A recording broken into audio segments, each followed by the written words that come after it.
జయ Veerabhadra sir నమో నమో. ఇప్పుడు పిఠాపురంలో చూసినాం మన జగన్ గారిది. ఆయన లో లో ఇంకో కోణం కామెడీ ఎట్లా పండించినాడు చూడండి. మీరు ఒకసారి చూడండి, ఒక నాయకుడు అంటే ఎట్లుండాలా.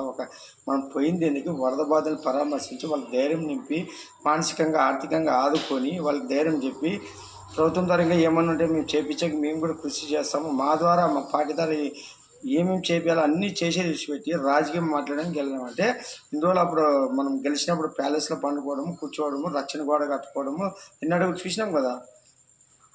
ఇవన్నీ మనము ఎట్లా తయారైపోయినామంటే నాయకులు అంటే ఇట్లుంటారంటే ఎంత జోకర్ లాగా అయిపోయింది. జోకర్ మాదిరి ప్రవర్తించుకుంటా మాట్లాడుతున్నారంటే అర్థం చేసుకోవాలి. ఈ రాజకీయం అనేది మనిషిని ఎంత పతనావేశకు తీసుకుపోతుంది.